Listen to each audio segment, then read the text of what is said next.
Vendredi 8, lundi 11 et mardi 12 octobre, l'artiste peintre Dan 23 de Strasbourg est venu réaliser une fresque sur le transformateur électrique situé derrière la salle polyvalente de Markolsheim.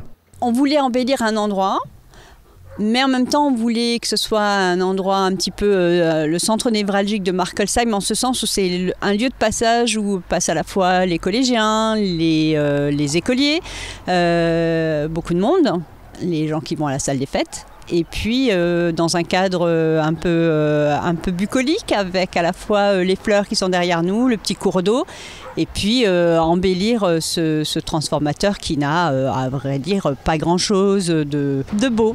On a la libellule qui est Markolsheim est commune nature, on a été labellisé commune nature, donc on a 3 libellules et on a à la fois les abeilles, donc c'est en référence à notre label Apicité.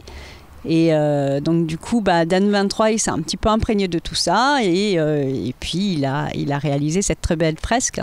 En même temps il y a une petite fille qui est vue de dos, donc on comprend bien que c'est un enfant, c'est porteur d'espoir, elle regarde un peu vers les abeilles, les libellules, elle regarde vers l'avenir, j'ai envie de dire. La mairie a choisi l'artiste Dan 23 pour ses valeurs et son engagement qu'il transmet à travers ses œuvres. Pour moi, l'art, ça sert à mettre du beau pour effectivement se relier à son cœur, mais également à faire un peu réfléchir sa matière grise sur toutes les inégalités, les injustices. Donc pour moi, on a cette double casquette. On n'est pas là que pour faire du beau. Quand je faisais des portraits, c'était surtout des portraits de gens qui luttaient pour un monde meilleur. Et puis après, je suis passé à l'écologie parce que pour moi, c'est justement... on va dire l'humanisme version XXL.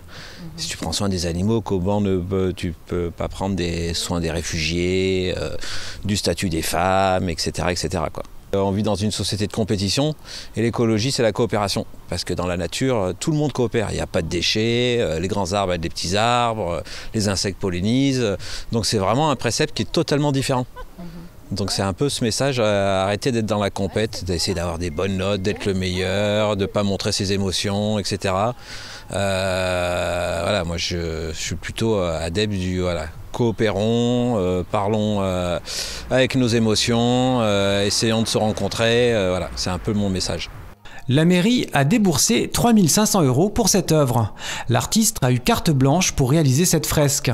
Il a auparavant proposé 3 avant-projets qui ont été soumis au vote des habitants de la Cité du Loup.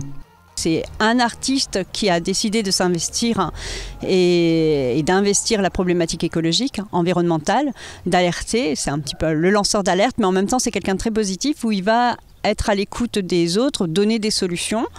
Et c'était le travail de l'année dernière des collégiens qui ont à la fois écrit des slams sur l'urgence climatique, qui ont réalisé des fresques sur cette problématique. Et c'est un Strasbourgeois, donc du coup quelqu'un de local.